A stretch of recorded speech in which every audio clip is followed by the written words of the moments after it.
Bonjour à tous et à toutes, j'espère que vous allez bien. Bienvenue sur la chaîne J&E Décrypte.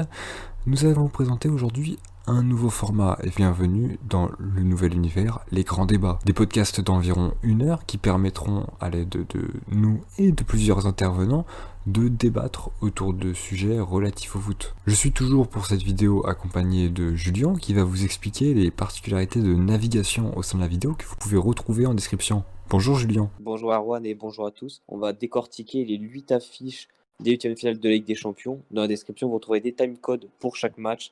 Si vous voulez directement voir le débat autour du match qui vous intéresse, vous n'avez qu'à cliquer dans la description. Oui, merci Julien. On espère que vous allez passer un bon moment et on vous laisse tout de suite à la section débat. Nous en venons maintenant à la partie débat que nous serons accompagnés de deux nouveaux intervenants. Bonjour Mazir et bonjour Edwin. Bonjour Julien, bonjour Erwan. Je suis ravi d'être présent avec vous pour cette émission. Alors moi je m'appelle Mazir, je suis un supporter de l'Olympique Lyonnais. C'est vrai que ça n'a pas grand rapport avec la Ligue des Champions cette année. Moi, je suis supporter du Paris Saint-Germain. C'est un plaisir pour moi de vous accompagner. Nous allons donc débattre autour des 8 rencontres, donc 3 un peu plus en détail qui sont l'Atlético de Madrid face au FC Chelsea, le FC Barcelone qui recevra le Paris Saint-Germain et le RB Leipzig qui affrontera l'équipe anglaise de Liverpool. Nous passerons aussi en détail les 5 autres rencontres de cette compétition. Merci Julien pour ce rapide sommaire de l'émission d'aujourd'hui. Nous allons donc commencer par les 5 rencontres que nous n'avons pas sélectionnées pour le grand débat entre guillemets. Rapide tour de table d'abord sur Porto-Juve. Edwin, est-ce que tu veux nous donner ton avis en quelques mots? Oui, Porto-Juve, match assez déséquilibré sur le papier. Après, Porto, c'est une bonne équipe. La Juventus n'a pas le niveau espéré, encore une fois. Ce début d'année est très compliqué, malgré la victoire écrasante, on va dire, de la Juve en dernière journée de phase de poule, mais avantage Juve. Du coup, je reviens à toi Julien. Est-ce que tu peux me donner toi aussi ton rapide avis dessus? Je me range du côté de Edwin. Je pense que c'est l'une des rencontres les plus déséquilibrées des huitièmes de finale, même si la Juve est un peu en difficulté, quatrième en Serie A et qui vient de concéder un nul au Genoa. Mais Porto reste quand même un cran en dessous de ce genre d'équipe et je pense quand même que la Juve passera sur ces deux confrontations pour les quarts de finale. Merci Julien. Pour finir ce tour de table, Mazir, un petit mot? Ouais, un petit mot. Moi je vais rejoindre ce que mes prédécesseurs ont dit. C'est sûr que sur le papier, le match paraît déséquilibré, mais je pense qu'on est quand même dans une Ligue des Champions qui n'a pas de réel favori. La Juventus en difficulté dans son championnat. À côté de ça, Porto qui a tenu City en match nul. Donc je pense que le match paraît déséquilibré, mais que Porto a vraiment une carte à jouer là-dessus et qu'on aura à faire un match qui sera plutôt intéressant au vu du niveau compliqué dans lequel se trouve la Juventus. Merci Mazir. Pour ma part, mon avis est assez similaire à vous. Effectivement, je pense que c'est un match qui est très déséquilibré sur le papier. Cependant, s'il y a bien quelque chose qu'on peut souligner, c'est le fait que, comme on l'avait dit lors de nos précédentes analyses, Porto a encaissé relativement peu de buts. Il faut savoir qu'il y a seulement un match où il a pris des buts, alors certes 3 contre Manchester City. Du coup, on peut se poser des questions sur sa capacité à affronter des gros adversaires, à résister à des armadas, si on peut dire. Pour rester dans les clubs italiens, hein, on va rester sur une rencontre que l'on aurait pu garder pour le grand débat, mais que j'ai choisi, personnellement je l'avoue, juste simplement d'évoquer en début. Parlons de Real Atalanta. Mazir, pour rester avec toi, petit avis sur Real Atalanta? Real Atalanta, ouais, c'est vrai que c'est un match qu'on aurait pu sélectionner pour le débat, puisque on est sur deux équipes qui ont connu un début de saison extrêmement difficile. L'Atalanta est quand même huitième de son championnat. Quand on compare à ce qu'elle a pu faire en Ligue des Champions l'an dernier, ça peut paraître extrêmement décevant. Je pense que le match me paraît aussi équilibré, même si le Real aura pour moi un avantage, puisqu'on a un retour en grâce. Enfin, un retour en grâce, il a toujours été très bon, mais Benzema semble être encore revenu dans la forme de sa vie. Zidane semble avoir remis l'équipe sur ses rails, donc gros avantage pour le Real sur ce match. Merci Mazir. Sans transition, Edwin, un petit mot? Atalanta Real de Madrid, c'est un match vraiment, ça s'annonce compliqué pour les deux équipes. Le Real de Madrid a l'avantage, on va dire, du fait qu'ils ont l'habitude de jouer ce genre de match. En plus, ils ont confirmé la semaine dernière avec leur victoire 2-0 contre le Borussia Mönchengladbach et leur victoire en championnat du même score contre l'Atlético de Madrid. Donc Madrid est en train de redémarrer un nouveau cycle. Et ça va être dur pour l'Atalanta qui joue toujours un football impeccable, formidable. Alors, avant de donner la parole à Julien, je vais me permettre un peu d'en parler. Alors, effectivement, je suis un peu, on va dire, exclu de toute objectivité, étant grand fan du Real Madrid. Mais si je pouvais dire un petit mot, c'est que effectivement, c'est des matchs qui font peur au Real, même ils ne devraient pas, hein, euh, parce que ça fait 2 ans que le Real Madrid est éliminé en huitième. J'ai peur de la carte du chien blessé que pourrait avoir l'Atalanta, puisque amputé de Papou Gomez vraisemblablement pour les huitièmes de finale, puisque effectivement Fabrizio Romano a annoncé que donc Papou Gomez quitterait l'Atalanta. Donc c'est le véritable maître à jouer de l'équipe italienne, et par conséquent je pense que ça peut avoir un rôle à jouer. Mais du coup, je renchéris. Julien, un petit mot, toi qui voulais garder cette rencontre de base quand on en avait parlé. Oui, pour moi, c'était quand même l'une des rencontres les plus alléchantes de cette Ligue des Champions. L'Atalanta a fait une grosse année l'année dernière. Ils ont quand même réussi cette année en phase de poule à sortir second d'une poule avec Liverpool et l'Ajax avec une victoire à Anfield. Même si le Real a été le pire premier en termes de points, que ça reste le Real Madrid, ils sont toujours là dans les grandes rencontres. Ils ont battu 2 fois l'Inter en phase de poule avec le retour de Ramos, de Benzema. Comme a dit Edwin, ils sont sur cette victoire face à Atlético qui va leur faire franchir un cap. Donc je pense quand même que l'Atalanta aura tout à jouer, mais le Real Madrid se devra de relever la tête après ces 2 éliminations d'affilée en huitième de finale lors des 2 dernières Ligues des Champions. Je pense quand même avantage Real dans cette rencontre. Merci Julien. Enchaînons sur une autre équipe italienne encore, Bayern Lazio. Alors là, je vais commencer juste un rapide mot. Est-ce qu'on est d'accord pour dire que c'est ce qui paraît être le huitième le plus déséquilibré? Mazir, qu'est-ce que tu en penses, toi? Complètement d'accord avec toi. On est sur le gagnant de la Ligue des Champions de l'an dernier, je vous apprends rien, qui va affronter le 9e de la Serie A. Franchement, je vois pas comment la Lazio pourrait essayer de rivaliser, peut-être sur le fait que le Bayern en ce moment est un peu en difficulté après sa défaite face à l'Union Berlin. Enfin voilà, je pense que malgré ça, le Bayern a le temps de se ressaisir d'ici là. À part coup du sort ou grosse blessure de la moitié de l'effectif, je vois pas comment le Bayern peut ne pas passer face à la Lazio. Ça va être très compliqué pour le club italien qui revient en Ligue des Champions après un long moment. Merci Mazir. Edwin, en une phrase, ton avis sur cette rencontre? Je vais appuyer le point de vue de Mazir. Le Bayern de Munich, pour moi, à mon sens, grand favori de cette compétition, encore une fois, qui nous a montré durant cette phase de poule, que ce soit sur le terrain et sur le banc, ça va être difficile pour la Lazio qui ne démérite pas, qui a fait un bon parcours pour le moment. Ça risque d'être un gros match à suivre. D'accord, merci. On termine sur Julien, un petit mot? Pour ma part, je pense que cette rencontre, elle est quand même un peu moins déséquilibrée que Porto-Juve. La Lazio a quand même fait une belle phase de poule, elle n'a pas perdu un match, elle a encaissé que 4 buts. On connaît le Bayern, sa difficulté à jouer contre des blocs bas, donc je pense que la Lazio aura tout à jouer en contre sur les 2 rencontres, elle devra faire parler sa solidité défensive. Je pense que la Lazio à Rome peut déranger le Bayern, mais je pense quand même que reste au-dessus. Je vois le Bayern passer, mais il faudra quand même se méfier du club de la capitale. Oui, merci Julien. Effectivement, hein, on peut quand même se poser des questions. Le Rome, enfin la Lazio a un très bel effectif et notamment des joueurs très performants face au cage, même si peu d'occasions comme Ciro Immobile, qui peuvent peut-être faire pencher le jeu en sa faveur, même si ça resterait quand même un exploit incroyable. Que pensez-vous de Dortmund-Séville? Voilà. Je vais recommencer par toi, Julien. Bah, en tant que supporter bordelais, je regarderai sûrement ce match pour le jeune Jules Koundé.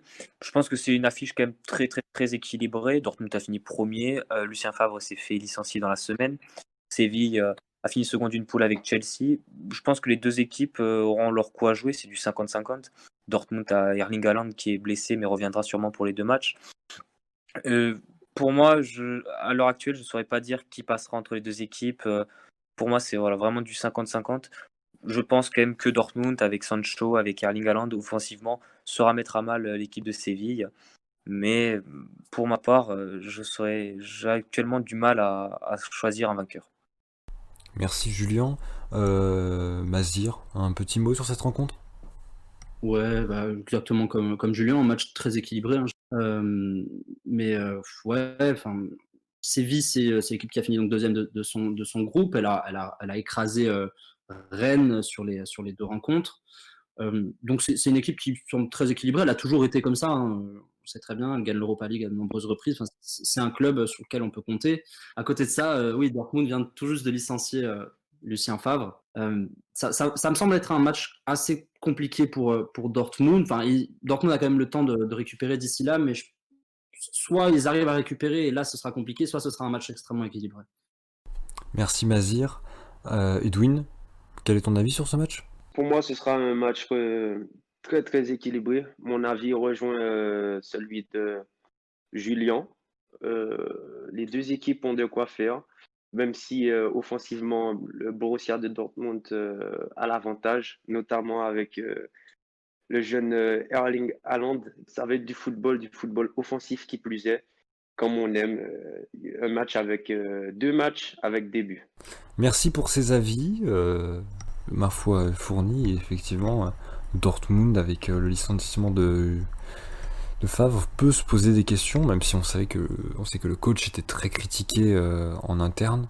C'est un match qui risque de tenir toutes ses prouesses en termes de suspense. Il nous reste une dernière affiche avant les gros débats, c'est City-Gladbach. Je disais que Lazio-Bayern était le plus déséquilibré, mais côté de Gladbach-City, on a l'équipe avec le plus haut budget, ou en tout cas la plus haute valeur marchande de la compétition, avec le qualifié pour les huitièmes qui est à la plus basse. Est-ce que il rejoint pas ce combat des rencontres les plus déséquilibrées, ou est-ce que Gladbach a moyen, avec ses joueurs rapides, tels que Marcus Thuram, de faire la différence comme elle peut le faire régulièrement en Bundesliga? Mazir, un avis? Je serais moins cinglant que ça quand je parlerai de ce match. Le Borussia, voilà, on sait qu'ils sont aussi en difficulté dans leur championnat. C'est ce qui est assez atypique dans cette Ligue des Champions, c'est qu'on retrouve que des équipes qui, au final, n'ont pas aussi facile qu'elles ont pu l'avoir l'an dernier. Ouais, le Borussia, est 8e de son championnat, mais en même temps, Manchester City aussi connaît de grosses difficultés cette saison. Je pense que City, défensivement, a très rarement été aussi, j'allais dire mauvais, c'est peut-être méchant, mais voilà, depuis l'arrivée des Saoudiens, j'ai rarement vu une défense autant en difficulté. Donc avec des joueurs comme Alassane Plea et Marcus Thuram, je pense qu'ils ont quand même des soucis à se faire, notamment en contre. Donc, à mon avis, ce match peut réserver des surprises. Edwin, de ton côté, l'avis sur cette rencontre? Je vais poser un jeton sur le Borussia Mönchengladbach. Je ne vais pas vraiment me mouiller. Manchester City est une équipe avec beaucoup d'individualité. Malheureusement, ce qu'il reste du jeu de Pep Guardiola, ce sont les individualités. En championnat, il n'arrive pas à faire la différence. Un manque d'intensité. Les joueurs, on a l'impression qu'ils manquent d'envie. Ça fait déjà 4 ans qu'ils se font sortir en quart de finale. De l'autre côté, on a la surprise de l'année, le Borussia Mönchengladbach, qui pratique un football assez incisif. Ils l'ont montré au match aller contre le Real de Madrid. Ils ont su mettre à l'écart l'Inter de Milan. Ils sont passés deuxième à 1 point de la première place. C'est une rencontre à suivre et je pense que le Borussia s'écarte à jouer face à Manchester City. Merci Edwin. Pour finir ce tour, cet horizon ce qu'on appelait les petits matchs un peu vulgairement, Julien, un avis sur cette rencontre? J'aimerais reprendre l'avis que tu avais dit. C'est sûrement peut-être la rencontre la plus déséquilibrée financièrement, mais sur le terrain, je pense pas. Je sais que Lampard a impressionné en phase de poule, l'une des meilleures attaques. Ils ont montré le foot allemand, clairement. Et City, sorti premier d'une poule sans trop de problèmes. Moi, je sais que Lampard saura quand même poser des problèmes à Manchester City. Des joueurs comme Alassane Plea, Marcus Thuram, il y a une grosse animation offensive qui mettront à mal sûrement la défense de City. Puis City a eu du mal, comme l'année dernière, face à Lyon. Je vais mettre une petite pièce aussi, comme Edwin, sur le Borussia Mönchengladbach. D'accord, merci beaucoup à vous trois, pour ce tour d'horizon des huitièmes, pas les plus mauvais, mais que nous n'avons malheureusement pas retenu pour le débat, parce que oui, si jamais on voulait débattre de tous les huitièmes, on prendrait sûrement plusieurs heures. On va parler des grosses affiches, en tout cas celles que nous avons sélectionnées. Je pense que on peut commencer par RB Leipzig-Liverpool, puisque on parlait de Mönchengladbach avec sa rapidité. En soi, Liverpool est considéré comme une des meilleures équipes d'Europe, très clairement, on va pas se mentir. Leipzig est considéré comme un potentiel futur grand, car équipe très bien gérée depuis 10 ans, même depuis sa création tout simplement. Personnellement, que pensez-vous de cette rencontre ? Est-ce que Liverpool va s'en sortir ou est-ce que Leipzig peut sérieusement mettre en difficulté le champion d'Europe 2019 et champion actuel d'Angleterre, s'il faut le rappeler? Je laisse qui veut prendre la parole. Bah, je pense que pour le coup, Liverpool aura bien sûr ce goût revanchard après l'élimination en huitième l'année dernière par l'Atlético de Madrid. Mais Leipzig a vraiment son coup à jouer. Liverpool, ils ont d'énombrables blessés. Van Dijk, Joe Gomez, Diogo Jota aussi sont blessés. Leipzig a su montrer en phase de poule qu'ils étaient capables de faire mal au gros. Ils ont battu Paris, ils ont battu Manchester United. L'année dernière, ils ont quand même fait une demi-finale lors du final 8. Donc c'est un club qui continue à monter et qui sera vraiment poser des problèmes à Liverpool.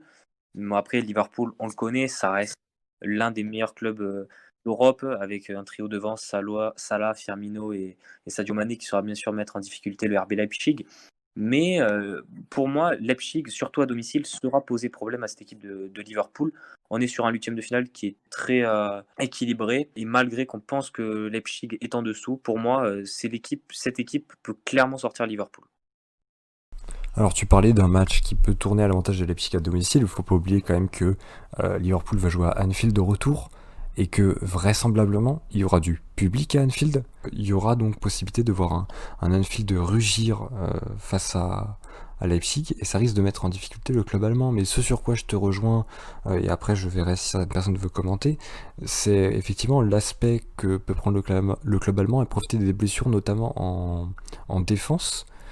On pourrait presque même s'attendre, je pense, à presque un match de ping-pong ou de tennis, hein, avec une balle qui risque de circuler très vite d'un but à l'autre ou d'une surface à l'autre. Et je me demande si on va pas avoir affaire à des matchs très prolifiques en termes de jeu dans un premier temps, et ensuite en termes de but. Est-ce que, Edwin, tu as un avis sur ça, par exemple? Je rejoins parfaitement vos deux avis. Liverpool est, on pourrait dire que Liverpool est en difficulté dû aux nombreuses blessures qu'il y a, notamment au niveau défensif. Mais février, c'est loin. Il y a encore 2 mois, 64 jours. On verra qui sera de retour. Après, le RB Leipzig est une équipe très offensive, donc qui va laisser des espaces en défense. On l'a vu contre le Paris Saint-Germain en demi-finale, notamment lors du pressing qui a du mal. On l'a encore vu face au PSG. On sait que l'équipe de Liverpool est une équipe qui presse et qui presse d'ailleurs très très bien. On avait déjà évoqué les failles défensives de Liverpool après les blessures. Seulement le match face à Wolverhampton, ils ont montré que malgré les blessures, ils étaient présents et ça sans concéder de but. Faut pas oublier qu'ils ont un gardien exceptionnel derrière aussi, Alisson. Donc ça va être un match très disputé. Après, ce sera vraiment un travail tactique. C'est un match vraiment compliqué à pronostiquer sur l'instant T. Il sera très très disputé. Oui, effectivement, Edwin, tu parlais d'une équipe très offensive, qui avait tendance à se perdre parfois en défense. On connaît avec Upamecano sa capacité à faire des gros matchs en montant haut, et on connaît également sa capacité à faire de très grosses erreurs dans le jeu en profondeur ou le jeu en contre où il peut se faire avoir assez facilement. Et on se rappelle surtout pour l'errement défensif de la défaite 5-0 de Leipzig lors de la phase de poule. Mazir, est-ce que toi, tu as un avis là-dessus, en sachant que je vais commenter, on parlait des blessures, de manque de profondeur de banc.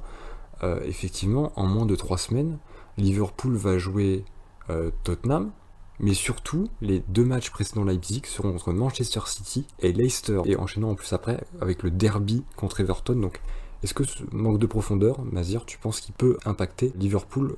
Et niveau Leipzig, est-ce que l'errement défensif, pour toi, ça peut vraiment être une difficulté pour le club allemand? Clairement, c'est là-dessus qu'ils vont avoir le plus de difficultés face à Leipzig. Ça va être des gros tests, hein, les matchs avant la rencontre avec Leipzig. Surtout que, bon, là, je vais me mouiller un peu. J'ai pas cette impression, mais je verrais bien un carré final dans lequel se trouverait le RB Leipzig. Ils ont réussi à le faire l'an dernier. Cette année, pour moi, ils sont meilleurs que l'an dernier. En plus, la structure du Red Bull, rien qu'à voir le niveau de Salzbourg, enfin voilà, c'est se jeter parce que le match est totalement équilibré et très difficile à choisir. Mais je vois bien Leipzig passer, notamment à cause des errements défensifs de Liverpool, hein, parce qu'on a le Angelino qui est vraiment très bon. Il y a Amari également qui est un super joueur, Aïdara pardon, excusez-moi, qui est un super joueur. Donc Je pense qu'ils vont avoir de grosses difficultés en défense, Liverpool, surtout que le trio d'attaque, Salah, Mané, Firmino, est moins tranchant et moins fort que les années précédentes. Donc voilà, on sait qu'en plus, le RB Leipzig a de très bons défenseurs, même si tu le disais, Erwan, Dayo Upamecano a tendance à faire des grosses erreurs, ça reste un défenseur très dur, très physique, avec un bon jeu d'anticipation, avec Konaté qui fait parfois quelques erreurs aussi. Après, on a un latéral Mukiele qui est également plutôt bon. Donc, pour moi, cette charnière centrale, elle peut parvenir à contrôler les joueurs de Liverpool. Et c'est sûr que la profondeur de banc va poser énormément de difficultés à Liverpool face à des joueurs comme Angelino qui pour moi, vont être décisifs. Merci Mazir. Je vais quitter le débat sur ce match avec une question, parce que c'est quelque chose que, étonnamment, aucun d'entre vous n'a abordé, mais cette rencontre, c'est avant tout un combat, et pas qu'un combat sur le terrain, ou tout du moins indirectement, puisque c'est surtout aussi le duel Nagelsmann-Klopp. Alors, on peut se demander, est-ce que Nagelsmann n'est pas... Est-ce que c'est pas le duel entre la relève et celui qui a confirmé, peut-être même celui qu'on beaucoup désignerait comme le meilleur coach actuellement dans le monde? Est-ce que vous pensez qu'il y a une forme de duel indirect entre les deux? Rapidement, hein, en une, deux phrases. Et surtout, est-ce que vous pensez que les deux vont vouloir faire parler leur football, qui, n'empêche, sont assez isolés sans trop développer, étant un football qui, voilà, marche moins par le pressing que vraiment par des circuits de passe chez Leipzig, alors qu'on le sait, la grande qualité de Liverpool, c'est son pressing et sa manière de gérer le rythme du jeu de manière assez incroyable et unique en Europe. Est-ce que vous pensez qu'il y a un vrai match dans le match entre ces deux-là, ou est-ce que pour vous, Klopp reste quand même largement au-dessus? Pour moi, il y a pas à voir est-ce qu'il y a un match entre les deux. Moi, c'est surtout le fait de se dire que le championnat allemand actuellement, par ses coachs qui sont extrêmement forts, extrêmement similaires dans leur manière de gérer leur équipe, ça montre juste que le championnat allemand est au-dessus des autres championnats actuellement, avec la victoire de Bayern Munich l'an dernier, avec un super coach pour le Bayern qui est Flick. Est-ce que du coup, par rapport à ce qu'a dit Mazir, par exemple, Edwin, est-ce que tu as un avis sur cette question? Cette rencontre va nous permettre de voir du beau football parce que c'est deux entraîneurs qui font leur jouer très très bien au ballon, des joueurs qui ont une qualité technique, une patte, comme on dit dans le milieu du football. Bien sûr, les joueurs de Liverpool ont un avantage, ils sont plus reconnus puisque Liverpool est le vainqueur de la Coupe aux grandes oreilles lors de l'année 2018-2019. Ce qui sera décisif, c'est les détails que vont apporter les entraîneurs par le choix de certains joueurs, par le choix de points tactiques. C'est vraiment un match de Ligue des Champions qui va se jouer sur les détails pour moi. Il y a la forme de l'équipe sera à voir, la forme des deux équipes, puisque le championnat anglais est réputé pour être le championnat le plus difficile à jouer. Liverpool n'aura pas de trêve hivernale. Il y a le Boxing Day, alors que Leipzig aura 2 semaines de trêve. Ça aussi, ça va compter. Erwan a notamment relevé les matchs qui vont précéder cette rencontre de Ligue des Champions. Manchester City, Leicester, entre autres. Match qui le succède aussi, Everton. Le tout, c'est une gestion d'équipe. Et tout va dépendre des objectifs que se sont fixés les joueurs de club. Mais vraiment, pour moi, les entraîneurs ont un rôle clé. Donc après, vouloir confronter le point de vue des deux entraîneurs, c'est pas trop le but, même si en soi, ça nous permet de voir que en Allemagne, ils ont une fabrique de non seulement de bons joueurs, mais aussi de bons entraîneurs. D'accord, merci Edwin. Justement, en parlant de match, il faut pas oublier non plus. Voilà, donc ça se jouera normalement, il me semble, le 16 février, ce match-là. Tottenham, le 27 janvier. Qui peut être très important, notamment pour une question mentale, hein, tout simplement, parce que on sait Tottenham et Liverpool sont pour l'instant au coude à coude dans le championnat anglais. Donc voilà, c'est quelque chose qu'il ne faut pas négliger. Julien, très rapidement, par rapport à la question Nagelsmann, Klopp, est-ce que tu as un avis, un aperçu de ton opinion? Ouais, mais je voulais bien sûr rejoindre ce qu'avait dit Edwin. Pour moi, ça va être déjà un duel tactique entre Nagelsmann et Klopp. si Nagelsmann arrive à réduire un peu les largesses défensives de son équipe tout en gardant leur football offensif, parce que c'est quand même la seule équipe qui a réussi à se qualifier avec une différence de but négative pour le huitième de finale. Ils arriveront bien sûr à faire un coup comme l'année dernière, à sortir un club anglais comme ils avaient fait contre les Spurs. Mais je pense quand même qu'avec le pressing, avec ce jeu qu'arrive à apporter Jürgen Klopp à Liverpool, il arrivera pour moi à prendre le dessus tactiquement sur ce que arrive à proposer le RB Leipzig de Nagelsmann. Merci Julien. On va rester en Angleterre, mais on va passer à Chelsea, Atlético. Alors, je vais pas vous mentir, personnellement, pour commencer, pour donner mon avis, je pense que ça va pas forcément être des grands matchs en termes de jeu, parce que tout simplement l'Atlético a une carence offensive, malgré le fait qu'il soit leader de la Liga. L'Atlético a joué pendant des années dans les grands matchs avec un bloc bas qui marchait ensuite sous forme de contre. On l'a bien vu, l'Atlético avait 7 points d'écart avec le Bayern dans sa poule. Pourquoi? Alors, c'est un avis personnel, mais je pense que c'est parce qu'ils n'ont plus de joueurs capables de jouer en contre. Joao Félix, c'est pas du tout son style de jeu. Il a besoin d'avoir la balle à l'entrée de la surface pour construire un peu dans les 30 derniers mètres adverses. Luis Suarez n'a plus du tout la capacité physique de pouvoir jouer en contre. Et on va dire que ça n'a jamais été sa grande qualité, hein, voilà, le contre. Ils ont des neufs qui sont quand même assez vieillissants.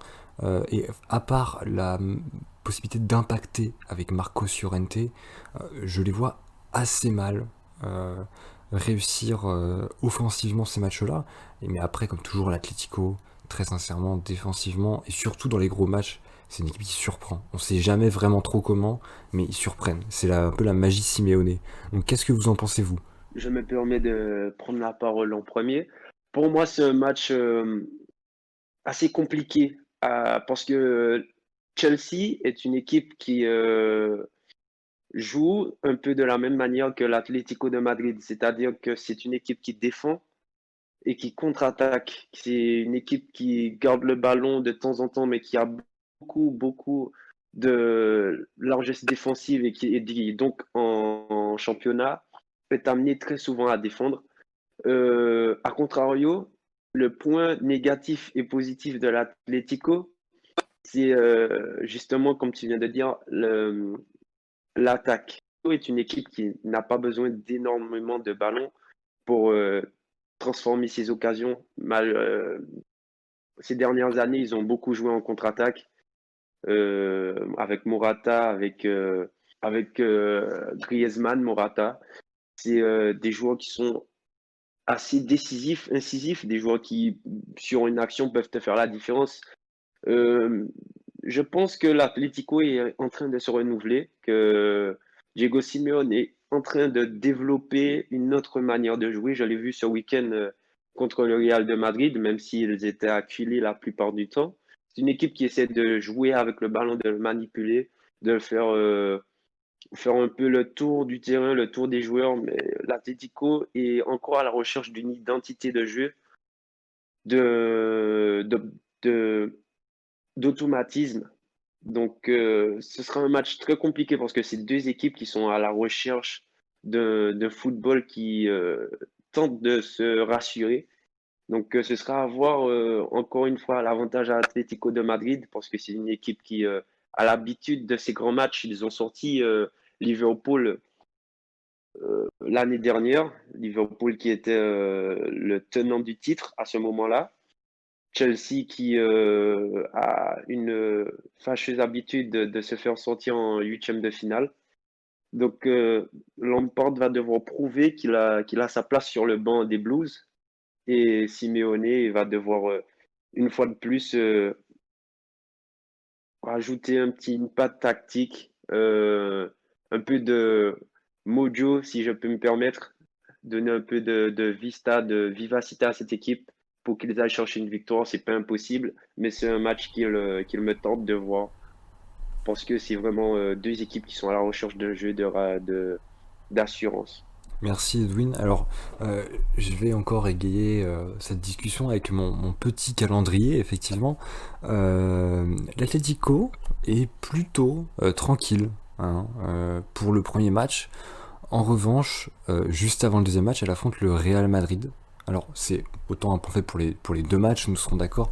Le Real et l'Atlético vont sûrement plutôt en fonction du premier résultat, ça dépendra grandement du premier résultat du premier match je veux dire, mais ils auront peut-être plutôt la tête à la LDC.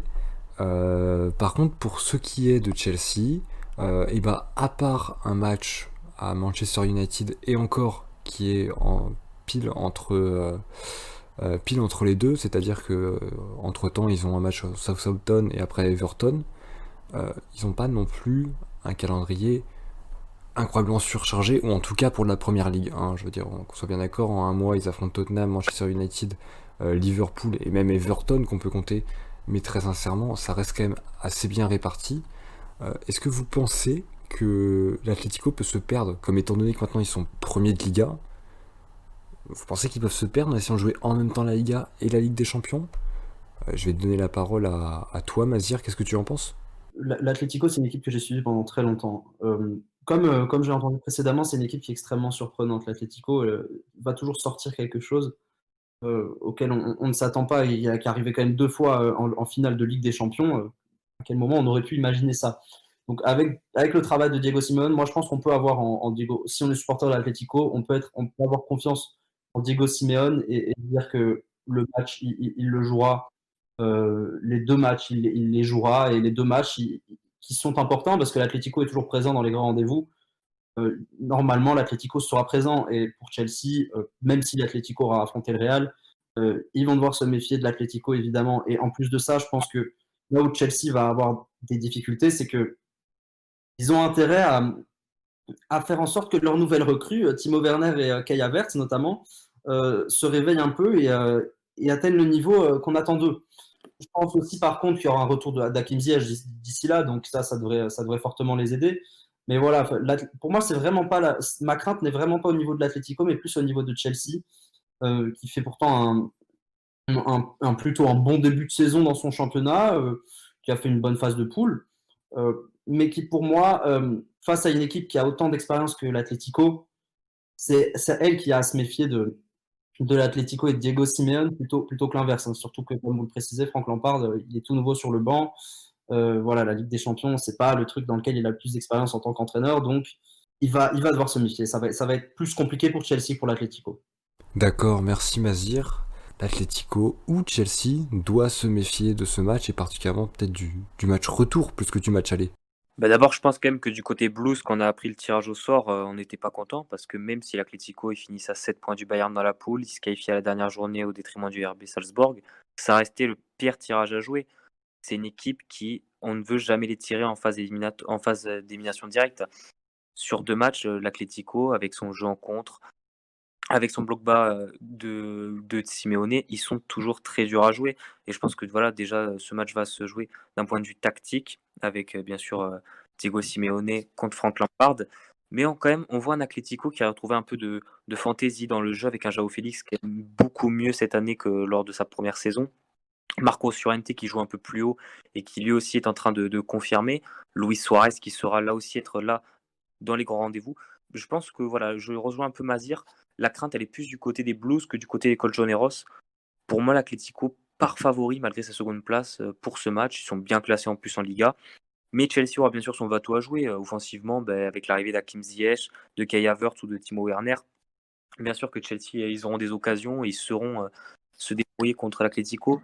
Mais voilà, avec son jeu défensif, l'Atlético est toujours très très très dur à jouer lors de ces confrontations-là, et bien sûr que personne ne veut les tirer. Oui, merci Julien. Tu as évoqué effectivement la bataille tactique, mais avant la tactique, il y a des hommes, c'est des hommes sur le terrain. Est-ce qu'il y a, on parlait des recrues effectivement de Chelsea, est-ce que pour vous il y a des personnalités qui ressortent? Alors on a parlé beaucoup je trouve, effectivement de Marcos Llorente, des joueurs presque ceux dont on doutait dans l'effectif de l'Atlético, ceux qu'on espérait. Mais il n'y a que Mazir qui a évoqué vite fait les joueurs de Chelsea. Est-ce que vous pensez que, voilà, effectivement, il y a des joueurs qui pourront faire la différence en termes d'individualité, et notamment, blague mise à part, mais on a vu par exemple un Olivier Giroud qui a très bien réussi contre une équipe espagnole, hein, effectivement un quadruplé contre Séville en phase de groupe.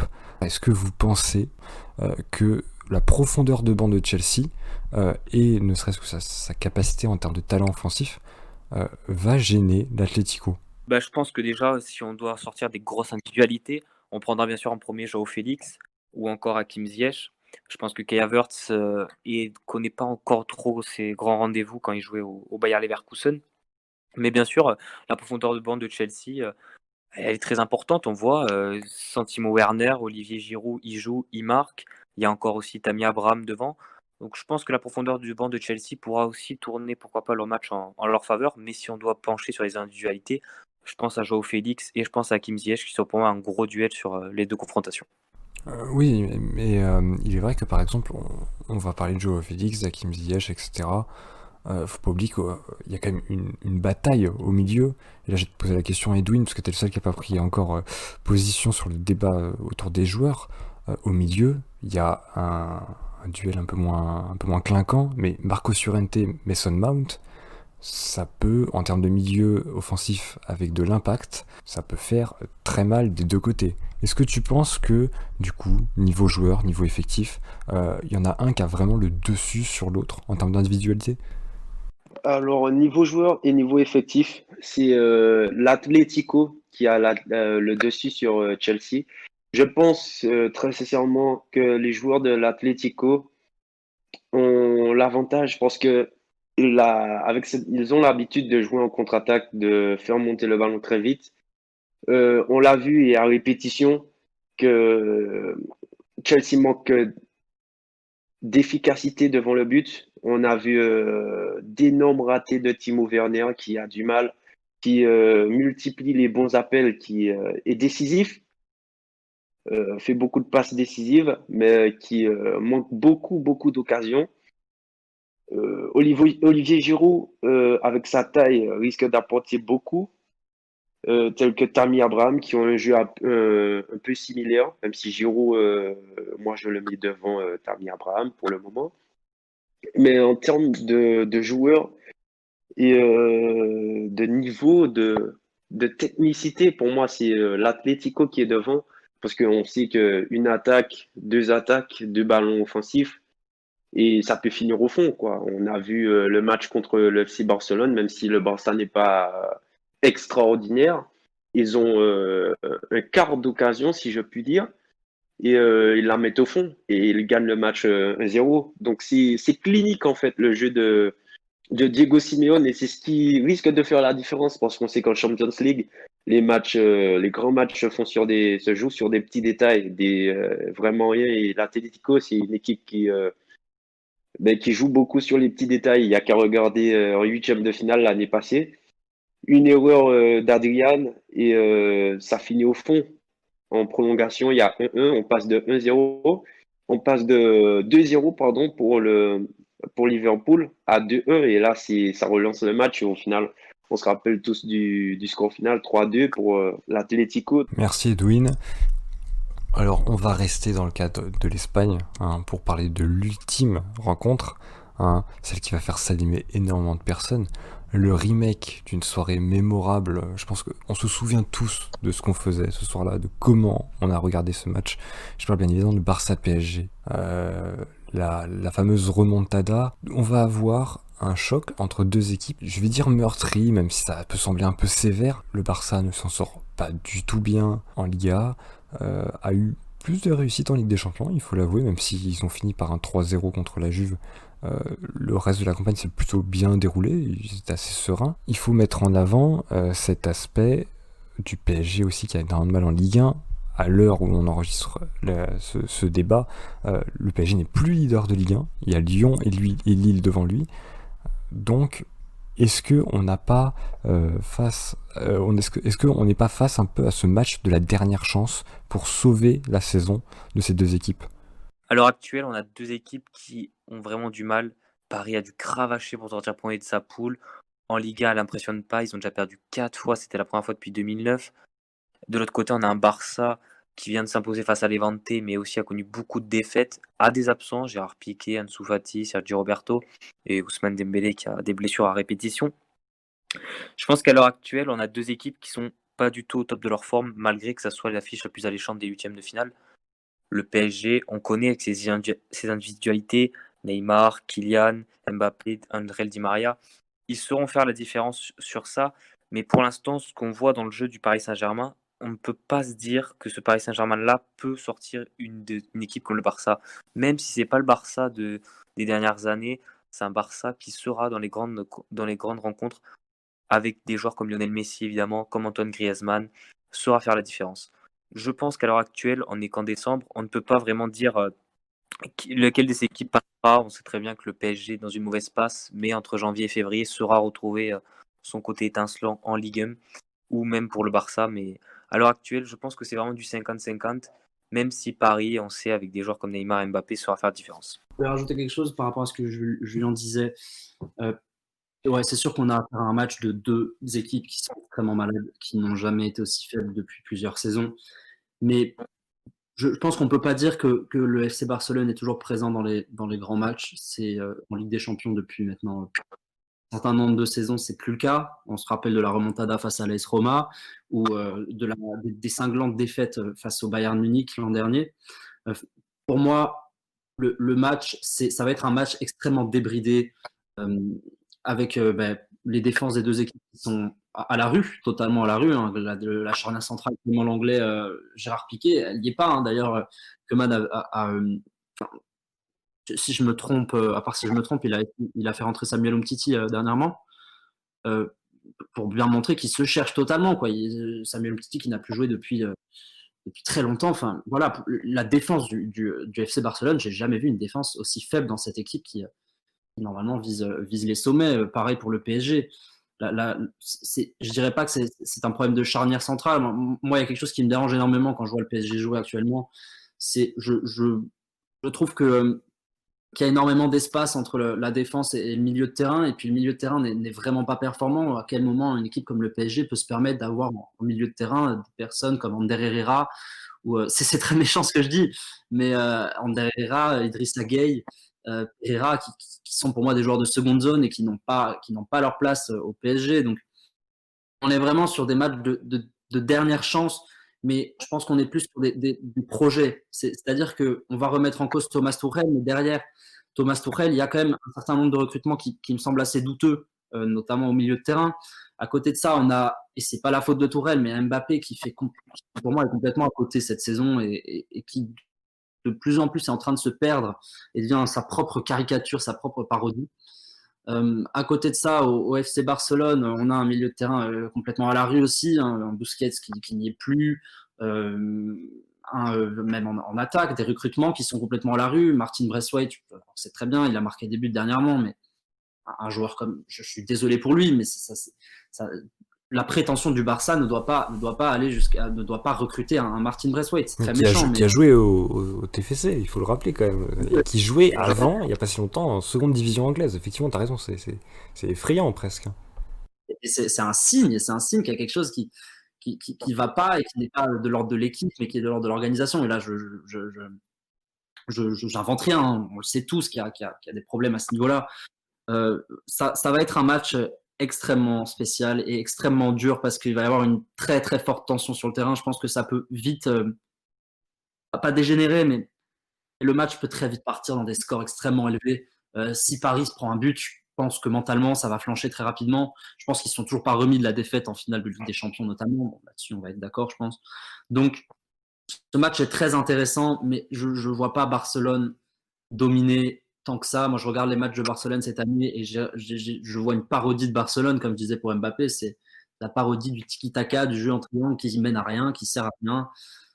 Voilà, c'est méchant ce que je dis, c'est sûr, c'est violent, mais moi, franchement, c'est le match pour moi le plus indécis et avec qui aura le plus de tension. Juste rebondir sur ce qu'a dit Mazir.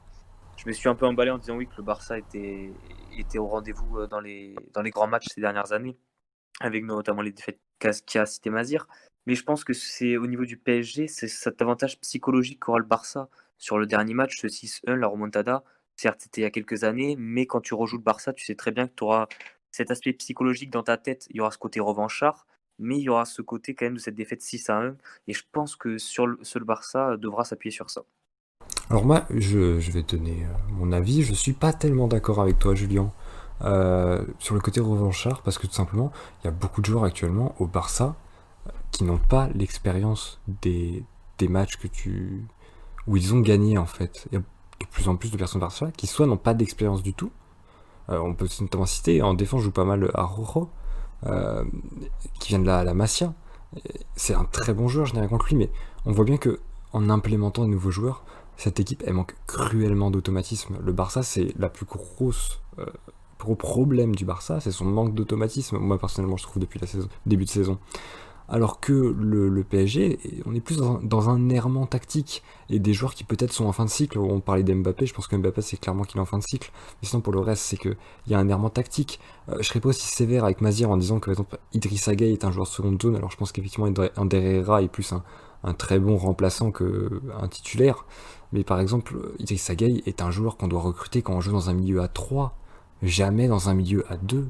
Surtout quand après, on va essayer de mettre Marquinhos milieu et Danilo en charnière. Ça n'a aucun sens. Il y a des choix tactiques qui n'ont aucun sens au Paris Saint-Germain et qui vont mettre en difficulté le club de la capitale alors qu'ils ne devraient pas l'être, qui en plus ils devraient être en pleine confiance parce que ils ont fait une finale de Ligue des Champions, parce que Neymar va sûrement être très déterminé pour ce match-là. Je pense que des leaders de vestiaire et capitaines du club comme Kimpembe tout simplement, qui avait fait le match de 4-0 au Parc des Princes contre le Barça, et qui avait aussi connu du coup la remontada, va lui aussi être très déterminé. Je pense que voilà, il y aura beaucoup plus de détermination côté Paris, parce que je pense que simplement le Barça n'y arrive pas, parce que les joueurs ont du mal à se comprendre. Alors peut-être que c'est juste une question de temps et qu'en février ça sera réglé, mais le chemin me semble beaucoup trop grand pour cela, et je vais laisser la parole à Edwin, parce que Edwin, un grand fan du Paris Saint-Germain, doit avoir beaucoup de choses à nous dire sur cette rencontre. Si je ne me trompe, c'est Mazia qui disait que ces temps-ci, on voit une parodie de Tiki Taka. J'ai envie de dire qu'on voit une parodie du FC Barcelone, tout simplement. C'est une équipe qui n'a presque aucun fond de jeu, qui fait circuler le ballon, qui a gagné difficilement ce week-end.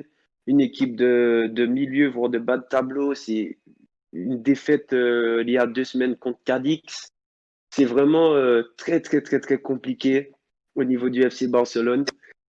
À croire qu'il n'y a qu'un seul joueur dans un ou deux au FC Barcelone, Messi et Ter Stegen. C'est une sensation qui revient trop souvent, à mon avis. Avec le départ du président, il y a beaucoup de choses qui ont changé. Pour moi, c'est un cycle qui a du mal à débuter, qui ont du mal à redémarrer un cycle. Pas comme le Real de Madrid qui est en train de se régénérer petit à petit. Tu parlais Vas-y. de Ter Stegen, je pense que même tu peux compter que Messi, mais Ter Stegen, faut rappeler quand même que tu parlais du 8-2, il a fait sûrement le pire match de sa carrière, et depuis qu'il est revenu donc de son opération, hein, bah il a eu pas que des grands matchs, et il a déçu plusieurs fois, je trouve, dans ses interventions. Je serais même plus sévère que toi en disant que, bah, encore une fois, le Barça, comme toujours, va se remettre à Messi. Et ça, c'est triste. Parce que même si Messi fait un grand match, eh bien, si personne ne suit derrière, le Barça ne pourra pas gagner. Moi, je suis plutôt d'accord avec Edwin. Hein. Ter Stegen et Messi, Messi aussi fait des mauvais matchs en ce moment, mais sans Ter Stegen, le Barça, je suis pas sûr qu'ils finissent. Je suis pas sûr qu'ils se qualifient en Ligue des Champions la saison dernière. Oui, bien sûr, et je suis totalement d'accord. Messi, à un certain âge, on ne devrait pas avoir à attendre sur un joueur de 33 ans qui a déjà fait ses preuves. En fait, le Barça, c'est censé être une équipe. Quand on me dit Barcelone, ce qui me vient à l'esprit, c'est tiki-taka, c'est passe à 10, c'est le ballon est rond, c'est un jeu de football, du football total en fait. Et le Barça a eu du mal à se renouveler. Je pense que après le départ d'Iniesta, le Barça a complètement coulé, que ce soit au milieu de terrain, en défense. Depuis le départ de Puyol, ils ont du mal. Umtiti Piqué, ça fonctionnait bien. Ça a bien fonctionné en 2015 et après, ça s'est effondré. Pour moi, la première sonnette d'alarme, et ce sera la transition parfaite pour aller de l'autre côté. La première sonnette d'alarme, elle n'était pas lors de la défaite face à la Juve et encore moins la défaite face à l'AS Roma, la remontada. C'était la défaite face au PSG, le 4-0. Une équipe du standing du FC Barcelone contre le PSG, même si le PSG avait une grosse équipe cette saison-là, ne doit en aucun cas concéder un score de 4-0 à l'extérieur comme à domicile. Après, il y a eu un non-match, il s'est passé, l'histoire s'est écrite. Le PSG qui fait des matchs lamentables depuis le début de la saison, en fait. C'est incroyable, c'est vraiment difficile à regarder de voir une équipe pareille, vice-champion d'Europe, jouer un football aussi peu jouissif, un football presque dégoûtant. Le mot est Presque très très médiocre, hein, on dur. peut le dire, hein. Ouais, c'est bien ça, c'est à la limite de la médiocrité en fait. Presque nul. S'il n'y a pas Neymar, je peux vous l'assurer que le Paris Saint-Germain ne passe pas la phase de poule. Ce qui est un peu dommage, je pense qu'on l'a vu ce week-end, le Paris Saint-Germain a joué l'Olympique de Lyonnais. Le Paris Saint-Germain n'a pas existé. Neymar a encore une fois trop gardé le ballon, Mbappé n'est pas présent, un milieu inexistant. C'est une équipe n'est même pas à la recherche d'un jeu. C'est une équipe qui n'a pas de fond de jeu, tout simplement. J'ai du mal à voir comment l'équipe fonctionne. Malheureusement, le match référence du Paris Saint-Germain cette année, c'est contre l'équipe la plus faible qu'ils aient rencontrée en Champions League, contre l'Istanbul Başakşehir. Match marqué notamment par l'intervention de l'arbitre. Mais pour ne pas trop m'écarter, c'est une équipe qui lui manque un fond de jeu. Le Paris Saint-Germain va vouloir aller bien sûr chercher le FC Barcelone parce que ils sont entrés malheureusement dans l'histoire à cause de ce 6-1. Ils vont vouloir se rattraper, mais pour ça il va falloir jouer en équipe. Ils en sont capables. De jouer en contre-attaque, de garder le ballon. Ils ont les joueurs pour ça. Il va falloir se mobiliser parce qu'ils sont vraiment pas au rendez-vous. Et donc, Effectivement, si je puis me permettre, tu parlais de Neymar, et c'est pour argumenter et diluer un peu. Neymar, il a pris une dimension assez incroyable, faut le dire, au PSG. J'ai l'impression qu'il était totalement impliqué la saison dernière. Et là, en début de saison, on a l'impression qu'il l'était aussi, après sa remise du Covid. Euh, et Tourelle l'a critiqué, par exemple. Je me souviens d'une déclaration absolument ahurissante où Neymar avait dû jouer bas, je sais plus c'était contre quelle équipe, avait joué relativement bas, presque en tant que numéro 8 au final, hein, en tant que milieu relayeur, et avait très peu porté la balle, avait beaucoup distribué, et où Tourelle l'avait critiqué pour ça. Alors ça rejoint totalement ce que tu disais, c'est-à-dire que on avait l'impression qu'il y avait que Neymar, mais Neymar ne peut même plus exister en tant qu'entité, on a l'impression au PSG. Euh, Tourelle ne laisse plus ses joueurs exister en tant qu'individualité, et ça c'est incroyablement dangereux, en plus de ces schémas tactiques vraiment hasardeux. Encore, excuse-moi de répéter, mais Marquinhos, milieu défensif, et Danilo Pereira, défenseur central, alors que finalement ça devrait être l'inverse, cela n'a aucun sens, et je sais pas ce que t'en penses, Edwin, parce que je suis d'accord avec ce que tu disais. Effectivement, je suis totalement d'accord. Acheter un milieu défensif pour jouer au poste de milieu défensif et au final le faire jouer défenseur et faire le défenseur jouer milieu défensif, c'est quelque chose de qui n'a aucune pertinence. C'est incroyable. Mais je pense que nous aurons droit à un beau match, à deux bons matchs. Ces deux équipes qui en veulent. Je pense que le Paris Saint-Germain a l'avantage parce que le Paris Saint-Germain développe son collectif depuis déjà 3 ans. Si ils se mettent à jouer le football qu'ils ont joué durant le Final 8 à Lisbonne, le Paris Saint-Germain a de quoi arriver loin. Cependant, il faudrait déjà retrouver ce football, remettre les idées en place et aller chercher les trois dernières journées de championnat. Et pour moi, le Paris Saint-Germain a très clairement l'avantage, que ce soit au niveau des individualités, au niveau du jeu, même si c'est très très limite cette année, Je, parce que le Barça est vraiment inexistant, que ce soit en milieu, en attaque. J'ai regardé le Classico, il n'était pas bon. La confrontation contre l'Atlético de Madrid, pardon, médiocre. La confrontation contre la Juventus, pareil. On a l'impression que dès que le Barça rencontre une équipe avec un minimum de football, un minimum de jeu, de joueurs, il y a une carence oui, défensive, offensive, ils disparaissent, on peut dire, vraiment. ouais, effectivement. Oui, oui, c'est vraiment Ouais, une disparition totale. J'avais pas vu, je n'ai jamais vu de mon vivant, à part le 8-2, le Barça jouer aussi mal. C'est vraiment alors, un match. excuse-moi, je vais te couper, histoire de peut-être donner la parole aux autres, aux autres Bien personnes. sûr. On voyait que tu étais très impliqué dans ce match. Je pense que tu vas passer une journée très tendue avant que le moment fatidique arrive ce jour-là. Le 16 février, ça sera un grand jour pour toi. Mais j'aimerais savoir aussi l'avis, pour finir très rapidement en quelques mots, afin qu'on puisse clore l'émission, de Mazir et Julien qui se sont rapidement exprimés au début, s'ils ont quelque chose à rajouter sur ce que Edwin a pu nous dire. Juste poser deux petites questions, peut-être que tu pourras y répondre, Julien. Est-ce que vous voyez Thomas Tuchel rester d'ici le huitième de finale de Ligue des Champions?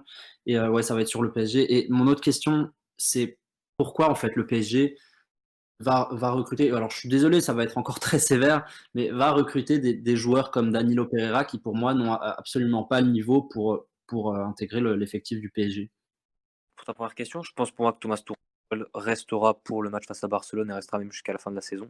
Si son sort il est décidé, c'est qu'il partira au mercato estival, mais je pense pas qu'il partira avant. Ça me changerait, je trouverais ça bizarre que le PSG fasse un aussi gros changement dès cet hiver, malgré que je pense qu'il est nécessaire. Et d'un autre côté, pour ta question au niveau du recrutement, on n'est pas trop dans la tête de Leonardo. Il y a eu Moiskin qui est venu cet été, qui apporte en doublure d'Mbappé quand même en Ligue 1 est assez satisfaisant. Mais c'est vrai qu'un joueur comme Danilo Pereira, moi je pense que le vrai problème c'est qu'il n'est pas utilisé à son vrai poste. En centrale, c'est là où ça va manquer d'automatisme. Obligatoirement, il n'est pas habitué à jouer là. Mais où je voudrais revenir surtout, c'est au niveau du PSG, ce comportement en Ligue 1 et en Ligue des Champions. On va en Ligue des Champions, ils ont perdu face à Manchester United ou face à Leipzig, mais ils les ont aussi battus 2 fois. Ils ont battu Manchester United avec un énorme match de Neymar. Je pense que le vrai problème du PSG, c'est qu'ils choisissent leur match, ça joue par à coup.